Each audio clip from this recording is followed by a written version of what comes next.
To Burlington tonight, more questions are being raised regarding Six Nations issues. The Six Nations Confederacy is now demanding any builders who are working on land considered as Six Nations to now get approvals from them too. But until now, the province and municipalities have been responsible for those kinds of approvals. So tonight, our Michelle Dubé asked the provincial finance minister about this potential new layer of taxation. As you're about to see, she didn't get many answers. In Caledonia, residents are on a mission to bring peace to their town. Somebody has got to step in and help the residents of Caledonia and restore law and order. But while they carry out their campaign, a tentative agreement has been reached with one of the developers whose building site has been halted by protesters since last week.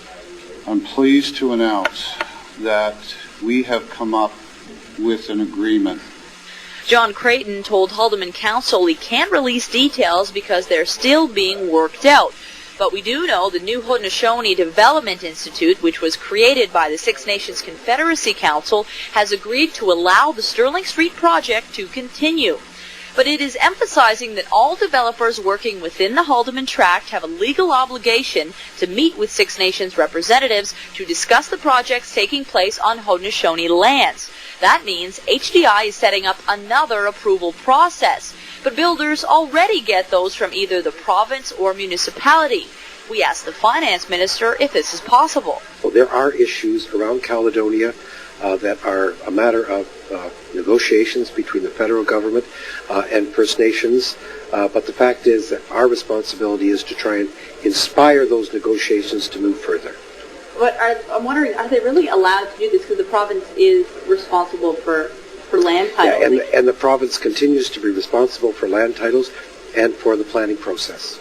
But while the finance minister is unclear, a lawyer working for the HDI is very specific.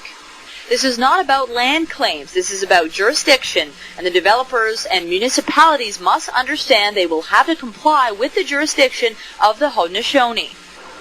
So while Caledonia residents are still looking for consistency in law enforcement, the mayor is hopeful the tentative agreement is a step in the right direction. We can't get much lower than we are now, so anything that's going to help the developers and the county move forward and get people back to work and so that they can feed their families is a good improvement. There's word that the HDI has told developers in the area that they must apply for a permit and pay a fee to build in the Grand River watershed. Now, we contacted a spokesperson for the new planning agency, but he wouldn't release any details except for what was already included in the press release today. Nick? All right, we'll see what happens on Wednesday then. Thanks a lot, Michelle Dubé, live tonight in Hamilton.